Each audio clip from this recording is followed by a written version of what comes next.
Você quer ter mais visualizações, mais inscritos no seu canal do YouTube, mas você não sabe como fazer isso? Foi por isso que eu criei o curso Viver de YouTube, porque com ele você vai acelerar o seu crescimento no YouTube e aprender tudo que eu já usei no meu canal, que tem mais de 10 milhões de inscritos. Já pensou você dormindo e caindo dinheiro na sua conta sempre? Com o YouTube isso é possível, acontece. Vamos começar a bombar o seu canal? Boa pergunta aqui que o professor Lobão mandou pro Monark, e aí depois ele mandou... é membro da gente, né? Tá sempre aqui nas lives. Membro do canal, e aí depois, como ele viu que o Monark não veio, ele pediu pra depois direcionar pra eles, né? Tá. Ele fala aqui o seguinte, ele fala assim, Monark, por que você confunde punição de crime de opinião com censura?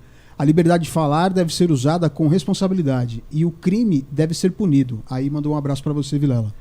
Vamos falar disso. Eu acho que ele faz isso. Eu acho que o Monark confunde isso. Só que, de novo, a Vamos lá, discussão que o confundir Renan trouxe... as duas coisas. É o quê? Confundir censura com punição de crime de opinião. Confunde punição de crime de opinião com censura. Tá.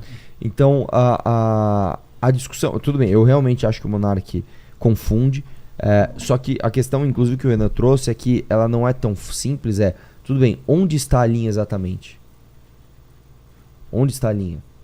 Né? Porque nesse caso eu acho que é até fácil, eu acho que é até simples. Né? Como eu falei, aqui no caso do que a gente está vendo hoje, especificamente, se você pegar os caras que participaram dessa articulação, não é uma linha tênue, é um abismo entre o Monark, que deu uma opinião, e um Paulo Figueiredo e o argentino. Cara, é um abismo. O argentino faz uma live contando mentiras e passando desinformação. Articulado com o Eduardo Bolsonaro. Para ter um efeito X, que é exatamente golpista. O Monark só deu uma opinião sobre algo que ele viu. O Monark, dentro de uma investigação, o Monark não ia ser enquadrado como parte de uma quadrilha ou de um grupo que está intentando um golpe de Estado. Assim, é nítido isso. Então, o fato do Monark estar enquadrado nisso mostra uma falta de entendimento deles, muito perigosa, sobre o processo. Que aí passa-se assim, ele não tem nada a ver formalmente com esse grupo que está sendo investigado aqui, mas ele está atrapalhando essas coisas, ele está falando, ele está incentivando essa loucura. Então corta ele, amanhã corta fulano. É mais fácil cortar tudo do que vamos ver o que... E isso é sinal de alguém que está, não digo inebriado pelo poder, mas que está concentrando tanto poder que passa a se perder.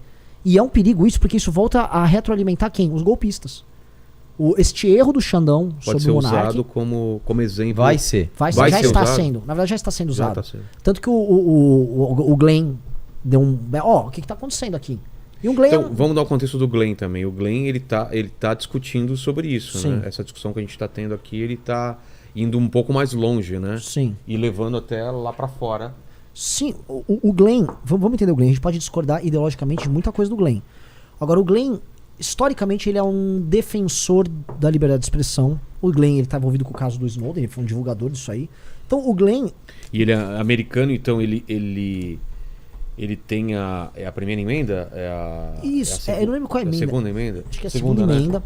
E ele tem acesso ao mainstream jornalístico mundial. O Glenn é um cara respeitado. E hoje o Glenn tá bombando nos Estados Unidos, porque o Glenn ele tá brigando com o Partido Democrata sobre essa indústria da cultura woke, a cultura progressista, que quer impedir as pessoas de darem opinião sobre temas que envolvam minorias. Entendi. Então ele tá sendo muito duro nisso. E o Glenn pegou esse caso e falou, isso aqui é um absurdo, estão passando do ponto. O próprio New York Times já fez uma matéria dura sobre o Xandão, ou seja, a opinião pública internacional já tá tipo... já tá de olho achando estranho. E aí o Glenn pega o caso do Monark, que é o caso escandaloso, e aí ele expõe o caso do Monark e isso vai parar no Elon Musk. E aí tá o homem mais rico do mundo falando do caso. E aí tá uma discussão... Eu não sabia que o Elon Musk tinha dado opinião. Sim, ele falou, o que tá acontecendo? Porque o próprio Twitter recebeu a ordem. E aí o mundo tá olhando e tá falando... E eu vi isso, eu tô acompanhando os tweets, as discussões. Houve grupos de debate entre americanos falando sobre isso. Gente, mas esse caso desse cara realmente é muito bizarro. Inclusive progressistas nos Estados Unidos olhando... Isso aqui é estranho. Isso aí já cheira estranho, né? Isso aqui me parece não tá correto. Eles não têm o contexto todo, mas não importa, né? Dentro de um país e dentro de uma cultura em que a liberdade de expressão é muito basilar, como os Estados Unidos, isso que aconteceu com o Monark, fala, no Brasil eles estão passando. E pro Alexandre de Moraes, me parece que sabe, quando você tá tão poderoso e tão... não digo louco, mas tão investido de energia naquilo que você tá fazendo que você não percebe que você passou do ponto. Às vezes às vezes você precisa de um técnico de fora pra olhar o teu jogo. E ele cruzou a linha ali, ele tá sendo exposto internacionalmente nisso, e eu acho que isso é o começo, inclusive, não começo do fim dele, mas as pessoas... Uma reavaliação no mínimo. Ou ele volta pra uma linha normal, ou alguma consequência vai ter. Entendi. Mas o ponto e esse é o ponto que eu acho que é mais importante aqui, por que então as nossas instituições, e essa é a grande reflexão, não foram capazes de deter essa escalada golpista do Bolsonaro e precisou dar hiperpoderes para o ministro do STF? Por quê? O Bolsonaro aparelhou a PGR, o Aras é um exemplo. Muita gente poderia ter sido pega pelo Aras durante a pandemia. A Câmara dos Deputados, ela dispõe de instrumentos como CPIs para convocar essas pessoas para poder entender o que está acontecendo, porque ela também foi alvo desses ataques. Nunca fez, porque você pode comprar a Câmara dos Deputados, como eles sempre fazem. O Senado, mesma coisa. A Polícia Federal, que investigava, por exemplo, uma parte dessa turma, foi aparelhada pelo Bolsonaro. A BIM aparelhada pelo Bolsonaro. Então, houve aparelhamento por parte do Bolsonaro e houve desinteresse político por parte de uma classe política que pensa em curto prazo, em ganhar dinheiro, em pegar uma benesse com o governo. Então, se você olhar, se você deixasse solto o sistema político, era ladeira abaixo. Não ia ter instrumentos de defesa. Então, é muito complexa essa história, muito complexa, e essa história só vai ser entendida direito se a gente discutir com boa fé. Tá? Então, o caso do Monark, eu acho que essa linha foi cruzada via o que ele fez com o Monark. Espero que ele volte atrás e espero que a sociedade brasileira tenha um entendimento de que a gente tem que tirar do Xandão essa prerrogativa de investigar totalmente o ocorrido e punir o que aconteceu. Passar para quem essa função? Um exemplo, o Ministério Público Federal agora está começando a investigar a participação da PAN nisso. Certo.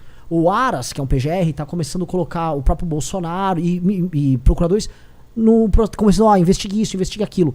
O Estado brasileiro dispõe de um aparato investigativo que, se ele agir conforme tem que agir, ele teria pego isso há muito tempo atrás. Você quer ter mais visualizações, mais inscritos no seu canal do YouTube, mas você não sabe como fazer isso? Foi por isso que eu criei o curso Viver de YouTube, porque com ele você vai acelerar o seu crescimento no YouTube e aprender tudo que eu já usei no meu canal, que tem mais de 10 milhões de inscritos. Já pensou você dormindo e caindo dinheiro na sua conta sempre? Com o YouTube isso é possível, acontece. Vamos começar a bombar o seu canal?